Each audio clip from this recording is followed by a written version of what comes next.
So whether you're about to be a parent, or you're already a parent, or maybe you're about to have baby number 2 or 3, and you just wanted a quick reminder. Here's some tips on returning to work after having a baby.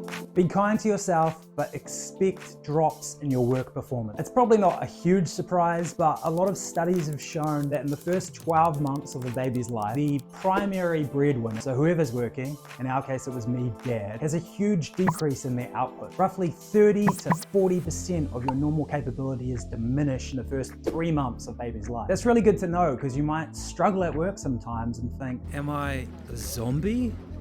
A robot? What the hell is he doing?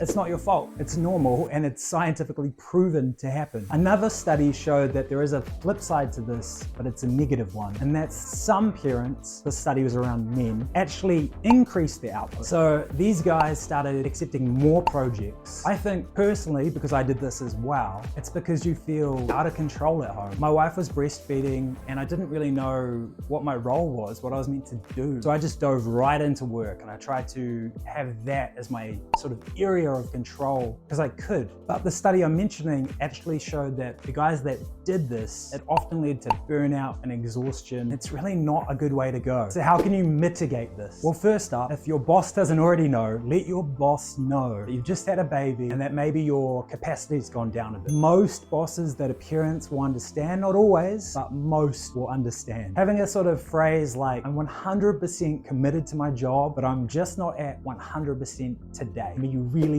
really use. Guard your yes. I've always been the kind of worker that if someone asks me if I can do something, even if I can't, or I'm not sure, I'll probably just say yes. And that's been really useful for me and it's helped me learn a whole lot. But when you're a new parent, you need to stop doing that, at least for a little while. But it's something I really struggled with. I'm not very good at just saying no. So what I did is I worked on some phrases that I could use that would sort of help guard my yes. So if someone asked me to start a new project or something had a deadline, they asked if I could help, I'd say, thanks so much. I'm a new parent and I'm still trying to work that out. Is there anyone else out there that could help? And weirdly, even though I felt so strange and guilty about saying that, most people are really understanding and they do just find somebody else. And it kind of hits the ego a little bit, right? You're like, oh, not as important as I thought I was. By saying that, suddenly my stress went way down. And I didn't know that straight away. I'll be honest, I said yes still. And as I learned it, I realized I can be better at the things I am doing and still be a great parent and partner. So guard your yes. It's so important, it's so easy, and it's not as big a deal as you think it is. The impact of the 4th trimester, that's the first 3 months of baby's life, on your relationship. Did you know that over 79% of couples report a significant drop in relationship satisfaction in the first 3 months of baby's life? The good news is it's temporary,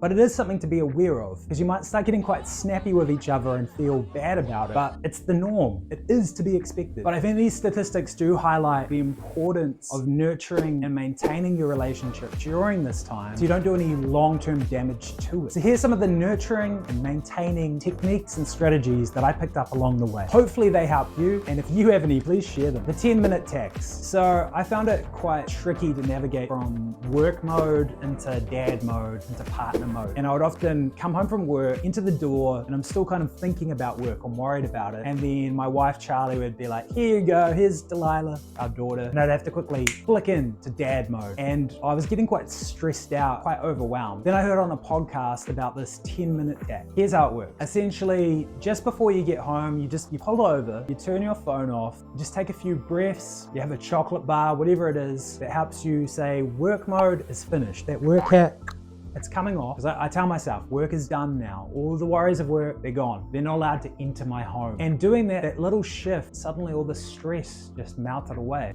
Relax, dude. And the key here is that my wife Charlie does the same thing. So if she goes out and picks up the shopping while I'm looking after Delilah, she stops and she shares her coffee and she just takes 10 minutes to herself. Sometimes she scrolls her phone, that's what refills her cup. That's all good, and that's it. You just add 10 minutes on. And in the grand scheme of things, 10 minutes is just a bit of traffic. But if it completely changes your mindset when you enter, perfect. Next up, we've got called the primary refresh. Basically, whoever's not the primary carer of baby, when they come inside, say you've just finished work, you take baby away from mama, in my case Charlie, my wife, and you tell her she's on refresh time. During that refresh time, it's about not doing chores, not doing anything parenting, being a person again. So ideally, if it's sunny, she just goes out for a walk and she just sort of resets herself. And it works both ways. So the idea is that both partners get some refresh time somewhere. Maybe your partner just watches YouTube on their phone or iPad, whatever, but there's no parenting involved, no household stuff, just completely reset yourself. That has helped so much, and I wish that every new parent was told that, because it's so useful and it'll stop so many fights if you just make sure that both partners get that refresh time in, ideally daily, but at least a couple times a week. I hope this has helped you.